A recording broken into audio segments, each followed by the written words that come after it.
They don't wear suits. They don't make cold calls. And most of them wouldn't survive 5 minutes in a client meeting.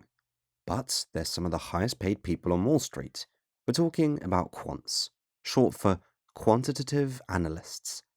These are the math geniuses behind the curtain, the ones who turned the stock market into an algorithm, automated the trading floor, and built financial models so complex even the banks using them barely understand how they actually work. Some say they're the heroes of modern finance. Others say they caused the 2008 financial crash.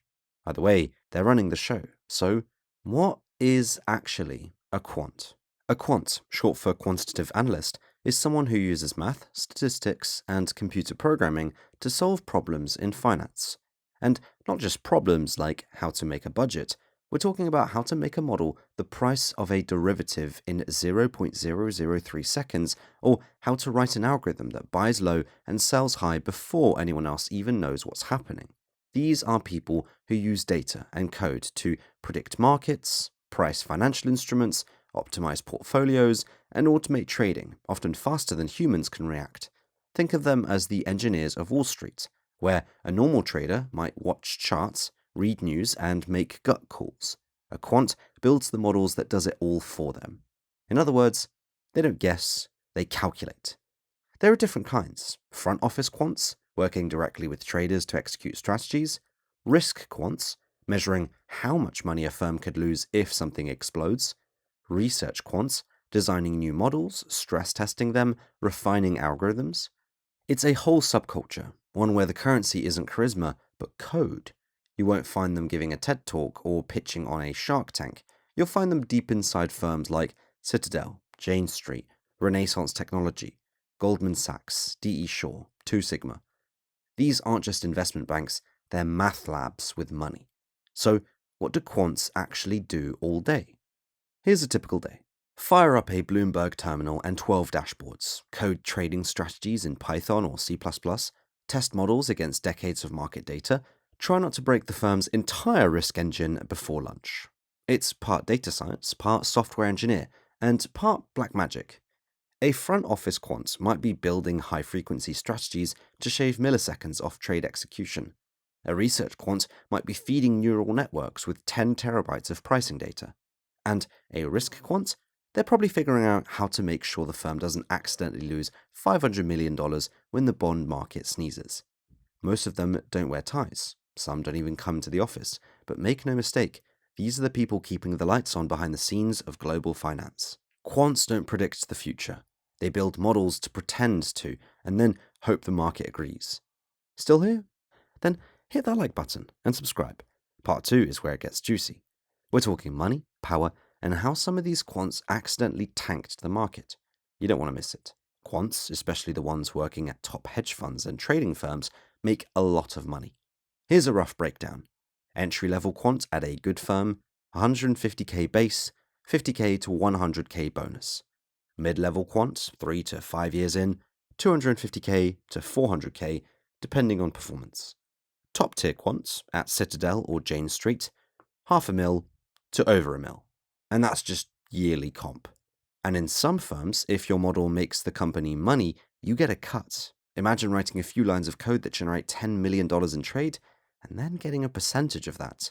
That's not salary, that's wizard tax. But it's not just about raw pay, it's also the perks. No client schmoozing, no 100-hour analyst weeks, no dress code beyond hoodies and headphones. The job is high pressure, sure, but the lifestyle is more chess tournament than Wolf of Wall Street. Unless your model breaks the market, then yeah, you're going to get yelled at. Quants don't come from business school. They come from the other side of campus, the physics lab, the math department, the computer science hallway. Your average quant probably has a degree from MIT, Princeton, Oxford, or ETH Zurich, a PhD in something terrifying like stochastic calculus, a GitHub account with more Python than a snake pit. And weirdly often, they're good at chess. Like, really good. Because the quant world doesn't care if you're charismatic. They care if you can solve equations fast, write clean, efficient code, spot patterns in chaos. So, what do you need to become one? The minimum requirements are a strong background in math, stats, or physics. Serious coding ability, Python is a must, and C++ is a bonus. Knowledge of financial markets, at least enough not to get eaten alive. Some people also get in through financial engineering master's programs, basically grad school for quants. But here's the deal. Quants aren't hired to explain markets, they're hired to outsmart them. Let's talk controversy. Quants didn't just change Wall Street, they accidentally blew it up, at least a few times. Remember the '08 financial crisis? Quants were behind some of the risk models that told banks everything was fine, right before everything melted. They built models that assumed housing prices could never fall across the board. Spoiler, they did. Then came high-frequency trading. Quants built bots that could place trades in microseconds, triggering mini-crashes like the infamous flash crash of 2010, where the market dropped 9% in 5 minutes and recovered just as fast. At one point, the stock market was being run by machines that no one fully understood. Even the regulators were like, should we pull the plug? It wasn't that the quants were wrong, it's that their models were too confident. But to be fair, they also helped fix things. They improved liquidity in the markets, made trading more efficient, created risk management tools that are now standard. The problem, quants don't make moral decisions, they make mathematical ones, and the market doesn't always like that. Short answer, yes. Long answer, yes, but it's getting weirder. Today's quants aren't just building spreadsheets and pricing models, they're working with machine learning, natural language processing, and AI-driven algorithms that can read headlines faster than journalists, detect market signals buried in noise, and trade at speeds no human could ever match. These aren't just quants anymore, they're super quants. Whole trading strategies now rely on reinforcement learning, the same tech that powers self-driving cars and AI chessbots. Except instead of avoiding pedestrians, it's avoiding losing $10 million on a bad Eurobond trade. And here's the kicker, as quant strategies get better, the edge gets smaller. Everyone's running similar models, everyone's scraping the same data, so the race becomes about who can compute faster, hire smarter, and deploy deeper models. It's no longer just math, it's arms race math. At this point, a traditional stock trader is basically a tourist. Quants are the ones rewriting the rules of the game and then automating the referees. But is that a good thing? That's the debate, because the more we automate markets, the more fragile they become. One bug, one blackout, one badly tuned model, and billions can vanish. Still, that's the direction finance is heading. Fewer humans, more code, and a job market where the most valuable trader doesn't talk, it compiles. Okay, so now that we've built quants up like finance's versions of Jedi, should you become one? Here's the truth.